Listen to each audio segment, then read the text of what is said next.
Remember when the sun would dip low and we'd still be outside? Nobody called us home until the streetlights flickered on.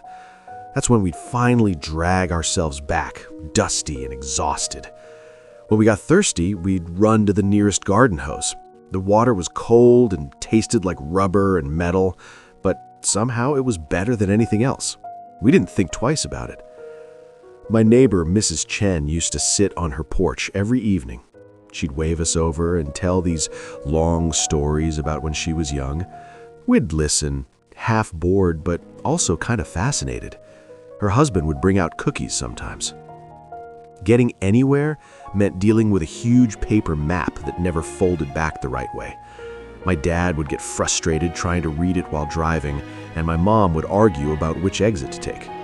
We got lost a lot, like a lot.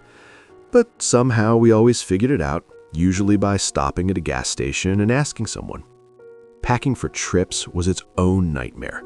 Those old suitcases had no wheels. My brother and I would fight over who had to carry the heavy one. Sometimes we'd drag them on the ground until Dad yelled at us to stop ruining the corners.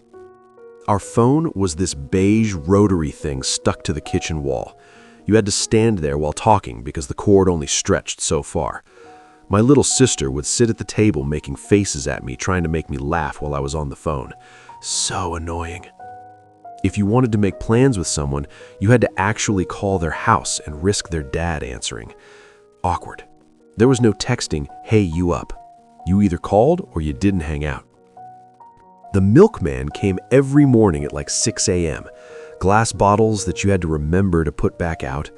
In winter, the cream would freeze and push the cap off, creating this little frozen mushroom on top. My brother would dare me to lick it. I did once. It was gross and amazing at the same time. Sometimes the bottles would fall over and break. The milkman would just leave a note and my mom would clean it up. Nobody got mad about it. Math class was brutal without calculators. We had to show all our work, every single step. If you made one small mistake at the beginning, your whole answer was wrong.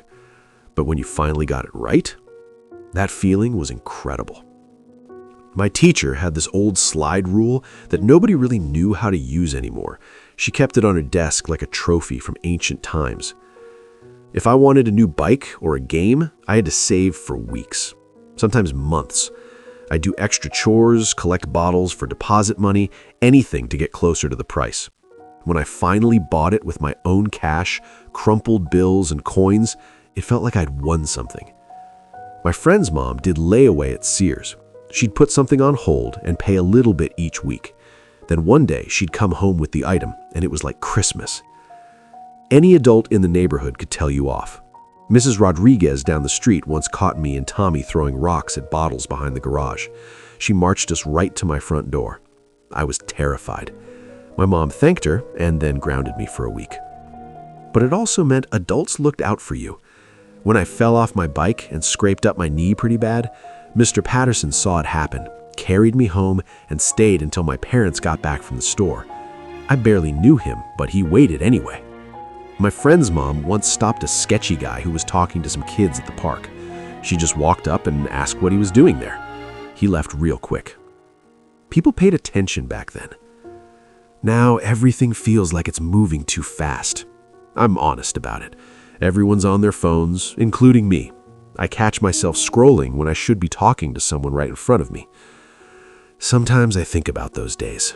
The simplicity, the slowness, the way people actually knew each other. Not their online profiles, but actually knew them. What their laugh sounded like, what annoyed them, their actual life. Maybe we can't go back to all of that. And honestly, some of it was kind of a pain. But the connections felt more real, less curated, just real. Anyway, I wanted to share this. If any of it resonated with you, or if you have your own memories like these, I'd genuinely love to hear them. Leave a comment if you feel like it. And if you want more stories like this, hit that subscribe button. I'll be back with more soon. Thanks for watching.